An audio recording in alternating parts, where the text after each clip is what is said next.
From an early age, we are taught that money is scarce and that we should work hard all of our lives to get it. How is money formed? How did all this money appear out of thin air? Who is going to pay it back? And what does it all mean exactly? We'll look at the processes involved in making money and some of the outcomes that will follow. The first form of money is that which is produced by the government, although in reality this task is delegated to the Royal Mint of the central bank. Paper money and coins are the two types of tangible money. This actual money makes up a very small portion of the economy, between 3 and 8% in many economies. This actual currency is produced to fulfill the commitments of private banks. Let's take a $10 note as an example. It costs about 3 cents to print this note, so there was roughly $9.97 of profit for creating a $10 note. When you go to an ATM and try to withdraw cash, banks need to make sure that they have enough cash in order to meet those obligations.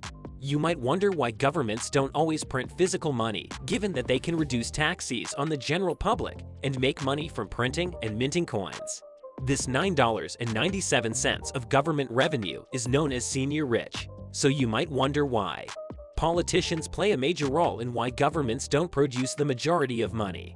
If they had unlimited power to print money, they would be compelled to do so in order to fund wars or fulfill campaign pledges, which would theoretically destroy the currency through massive devaluation and excessive printing.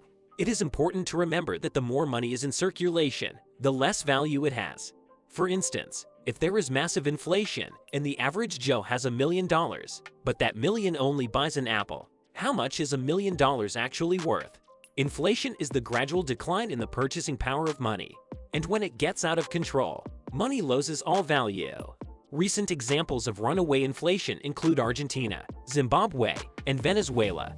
Since President Richard Nixon announced in 1971 that the United States would no longer convert dollars to gold at a fixed value, money has been the measuring stick of value elastic since the US dollar backs all other currencies as a reserve currency for thousands of years, keeping the money supply in check and governments accountable. In spite of the fact that politicians are said to have no power over the creation of money, you may have noticed that Nixon's choice impacted the world. This could lead to issues, as will. Debt-based financing from private banks. 97% of the world's money supply is created digitally by banks, making up the great majority of today's money supply, which is created by the private banking sector in most industrialized economies. After numerous early bank runs, banks were able to convince authorities to approve the creation of digital money. A bank run occurs when depositors attempt to withdraw their money all at once, but the banks are unable to do so. The idea of using debt as money originates much earlier than these events. In 1704, the English Parliament passed the Promissory Notes Act, which paved the way for banks to become the creators of money all over the world. Based on these events, banks argued that they should be legally permitted to create more deposits than actually exist based on debt, and this is how governments outsource to the creation of digital money. It is a written commitment that you would repay the $20 you borrowed in accordance with the law. In modern times, we refer to this agreement as a debt after digitizing it. Banks were free to create and destroy debt, and subsequently money from themselves rented out at interest in the modern world. As you'll see, the entire world's economy is based upon these promises. To use these debt notes to circulate as money from this point forward, let's look at how it functions today. If you go to a bank to borrow money, that bank has the legal right to create money whenever they extend a loan. They do this by using the double accounting system. For instance, if you borrow $500,000 to buy a house, the bank creates $500,000 in their account, and you owe them $500,000 with the promise to repay it with interest. Due to the fact that the owner of the property you acquired can use the new debt that was generated by the bank that they received, this $500,000 debt can affect a larger portion of the economy. Consequently, in our existing system, if we want to have greater growth, we need more debt from you to purchase more items in the economy. The biggest instruments for manufacturing digital money are the real estate and property markets, because banks have determined that this is the most secure yet lucrative method of generating debt. Because, in developed countries, if you can't repay the loan, the banks can simply seize your home. Large sums of money are backed by Australia's mortgage industry, which has been particularly terrible for decades. Now that banks have stopped investing in the broader economy and have moved their focus to investments in housing, Housing prices have increased as a result of people taking on more debt to purchase homes they couldn't afford, while also increasing the bank's profits. Due to our addiction to debt, the banks keep 10% of your deposits in reserve and can loan out 90% of that money to someone else, who can then deposit that money into another bank, which can then loan out 90%, and so on. This cycle has resulted in one of the largest real estate bubbles in history. This practice is referred to as fractional reserve lending. If they claim to transfer the funds to your account, they are lying because nothing was actually transferred, since a deposit is simply a bank's record of its public debt. This is how things operated until March 26, 2020, when the Federal Reserve eliminated reserve requirements for all depository institutions. As a result, banks are now free to engage in this practice. Everything changed in 2008. Banks had grown to be so big, intertwined, and essential to the supply of money that when they were about to collapse, governments had to use the central banks to bail them out. Banks create 97% of all money as debt, and if this debt can't be paid back, it can cause a systemic failure, which increases the risk of the collapse of the entire global moneta.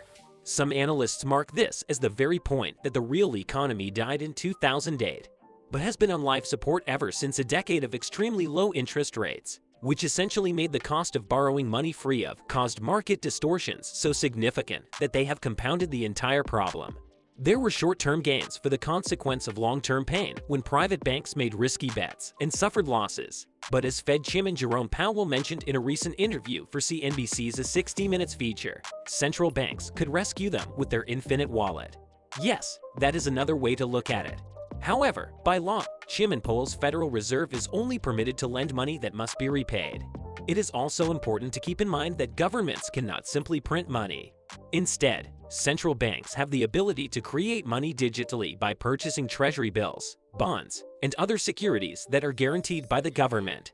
Governments can generate revenue primarily through taxes and commerce, and this revenue is used to repay central bank loans with interest, roughly 97% of it. Quantitative easing, or QE, is the third type of currency.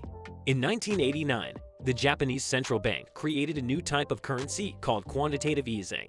The Federal Reserve later popularized it in the United States during the 2008 financial crisis.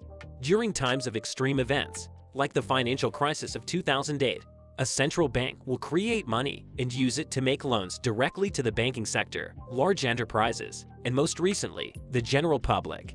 In order to further support the economy, the central bank's balance sheets have fully spiraled out of control. The president defended one of the greatest planned financial rescue measures in U.S. history, the $700 billion bailout of QE, arguing that saving Wall Street was the best way to preserve Main Street because the house of cards was much wider than just Wall Street. Staffers from the Treasury Department and Congress are negotiating the specifics through the weekend. According to the president's plan, the Treasury would be able to purchase faulty loans worth up to $700 billion, including many of those subprime mortgage transactions. But these poor debts would subsequently be passed on to the American public. We have a lot of good faith based on the prowess of the U.S. printing press. I mean, the United States maintains reserve currency status. It's very money, though that's not real money. That's fake money, that's true. Congress will have to increase the legal limit on the national debt from $10.6 trillion to $11.3 trillion now that the U.S. central bank is creating hundreds of billions of dollars in mere hours. It's seeming to have less of an effect as it continues. The best innovations could result from all of the upcoming events. So what can a person do? Obviously, I can't offer financial advice. I'm obviously not qualified for that. But as a sort of insurance, it could be prudent to consider investing some of your money in other assets that aren't debt-based. Older people may be considering gold because no central bank can print it.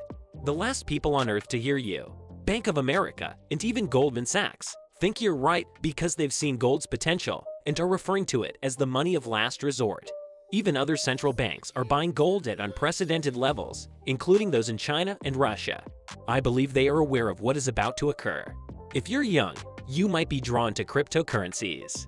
Governments and the banking system are now beginning to take technology seriously, and if you're daring enough, you can play the central bank's game against them by researching and investing in the assets you believe they will drive up in value. Ultimately, I can't tell you what to do. You must conduct your own research to determine what you believe is best in this situation. People have begun to recognize that the system is no longer functioning because the way money is created and the entire financial system seemed to be insanity. When things started to go wrong, they pointed at the things that were apparent, things that appear like the monetary system, which is so ingrained and pervasive that it becomes invisible to see. Problems: some would blame capitalism for superficial problems that you could see and understand. But when you look deeper, you can see that the extreme fragility and massive wealth inequality are being caused by an unfortunate and untimely combination of the debt-based system, extreme financialization, moral hazards, and a Rife-Cantillon effect.